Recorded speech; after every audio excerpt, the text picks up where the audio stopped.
All right, so what is my life like today? I want to get rid of the notion that you might have that I don't have any fear. And that when you go through all these things and you apply this and conquer your different fears, that you're just never afraid again. Not the case. That's absolutely, completely unrealistic. Of course, there's fear. Everyone still has fears, and it's knowing what to do with that sensation and those thoughts. That's where the R.A.I.N switch technique comes in. That's where facing your fears comes in. It's proof to yourself that, oh, this stuff really works. There is nothing to be afraid of. So the fear can come. You just don't grab a hold of it and hold on to it and identify yourself with it. You just let it go and watch it fall away. So there's a famous quote that said, courage is mastery of fear, not absence of fear. And that's exactly what you're going for. I want you to have that expectation. I still have fears that pop up here and there, especially old patterned fears from my years of struggle with public speaking, sometimes with flying or being stuck in a confined space. You know, sometimes those fears do pop back in your head. It's that old pattern. But you apply the R.A.I.N switch technique and you get through it.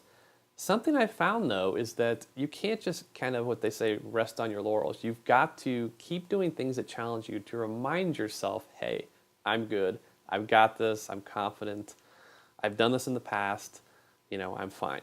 You've got to keep doing things that challenge you, that kind of tease that anxiety a little bit, just to help prevent relapses and help you feeling strong and confident. So I've told you before, what I do is I still do things that make me uncomfortable. Sometimes if I'm booking a flight, I'll look at the planes and I'll purposely book the small plane that's only 3 seats across and kind of claustrophobic. Why? Because that's more difficult for me. I know I'm not going to panic, but it does make me more anxious to be in those little claustrophobic planes versus a plane that's 10 seats across. So that's a little thing, you know, voluntarily make your life a little more difficult.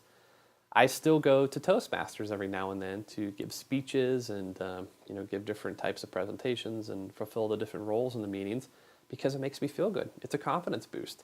I went 3 days ago and I had to give a 4 or 5 minute evaluation of the entire meeting, and the nerves come back because I hadn't been in about a month, and I felt the nerves. I did the R.A.I.N switch technique, and within 5 seconds of beginning my presentation, I was fine and I was just loving it. And that those you can't replace the confidence rush you get when you face your fears.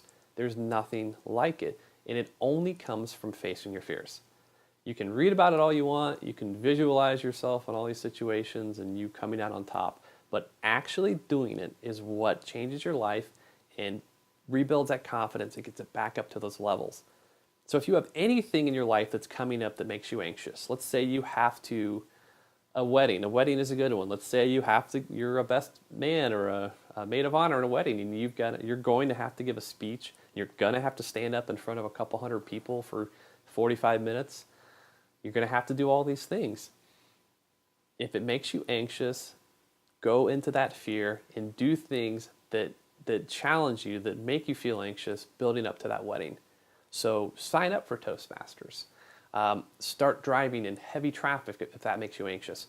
Wait for crowded elevators on purpose. Take crowded trains and buses.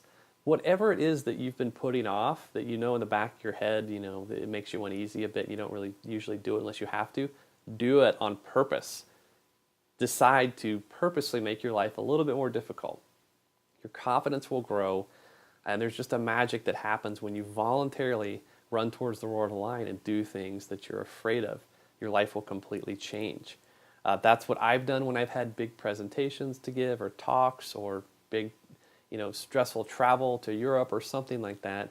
I always, building up to that event, I do things that challenge me to rebuild that confidence, top it off, keep those levels high, and the experience always goes it's so much more easy, just so much easier when you've been doing things that challenge you. You get those scary feelings and you're like, ah, no big deal. You know, I've been doing things recently that made me feel this and nothing happens. I'm good.